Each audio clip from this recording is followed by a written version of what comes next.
هاي، عاملين ايه؟ يا رب دايما بخير وبسعادة. النهاردة جايه لكم بتركاية لذيذة قوي ممكن نعملها في البيت مع بعض في ثواني قبل ما نبدأ الروتين الصبح بتاعنا اللي هنعمله لبشرتنا.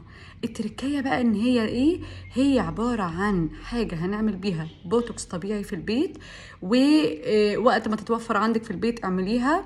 كنز موجود في البيت بنرميه كل يوم تقريبا. ايه هو قشر الموز. كلنا الموزايه ما نرميهاش. طب ليه؟ هقول لكم دلوقتي. يلا بينا واحنا بنعمل التركايه دي اقول لكم هي كنز ليه. بدايه كده همسك قشر الموز، وبعد ما كلنا الموزايه هبدا بقى اعمل بيها مساج على بشرتي. طب ليه قشر الموز ده كنز؟ اولا بوتوكس طبيعي بدون اي تكلفه. تمام، انا هعمل بيها كده مساج حوالي 10 دقايق. طب ليه المساج ده؟ دي هتشيلي قال لي اي جلد ميت موجود عندي. كمان هتعمل ايه؟ هتشيل اي دهون زيادة من البشرة. كمان هتعمل ايه؟ كمان هتعمل تفتيح وترطيب. ايه ده؟ يعني قشر الموز ده كنز؟ كنز. اوعي تاكلي موزايه وترمي قشرتها، علشان مليانة فوايد كتير جدا. وكل ما الموزايه تبقى مستويه اكتر، زي ما قلت لكم، بس سوري على الاصوات اللي حواليا الكتير، بس زي ما قلت لكم كل ما الموزايه تبقى مستويه كل ما فوائدها تبقى كتير قوي، مليانه كده فيتامينز ومينرالز. كل دي حاجات مفيده قوي للبشره. طب مفيده لايه؟ بصي بقى يا ستي، هتبيض، هترطب، هتشيل طبقات الجلد الميته كانك بتعملي سكراب بالظبط. كمان مليانه بوتوكس، الفيتامينات اللي فيها الكتير قوي والمينرالز دي بتعمل لك بوتوكس للبشره. يعني هتنقي لك البشره من اي حاجه مش لطيفه، اثار حبوب، ممكن نقول كمان بتقوي حاجز البشره. انت بتحسي كده وانت بتعملي كأن في طبقه بقت على بشرتك وانت بتعملي كده بيها سكراب. حاجه مش هتاخد منك دقايق، كنز موجود في بيتك، قبل ما ترميه استفيدي بيه عادي جدا اهو.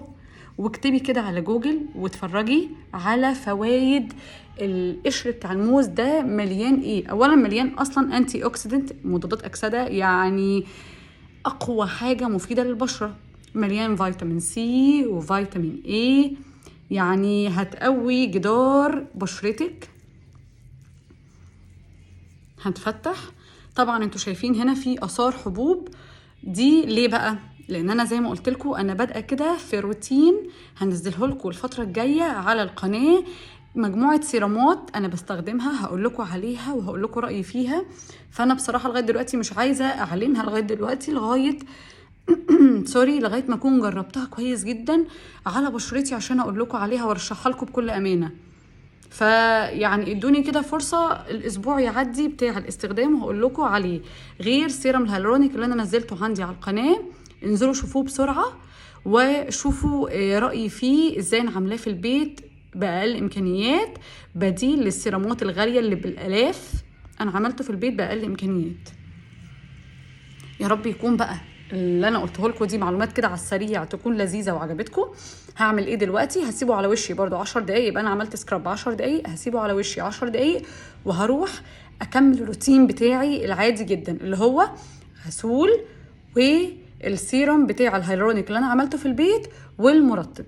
طبعا ما ننساش بعد الغسول لازم بنحط اي تونر عندك، ميه ورد ساقعه من التلاجة، ميه ورد عاديه جدا حطيها في التلاجة ساقعه واستخدميها على بشرتك. دي احلى سكراب في الحياه، سوري، ده احلى تونر في الحياه ممكن تستخدميه، هيقفلك المسام. وبعديها نستخدم اي منتجات من تونر بس الاصوات الكتير اللي حواليا موتروني، فهقول لكم تاني الروتين واحده واحده.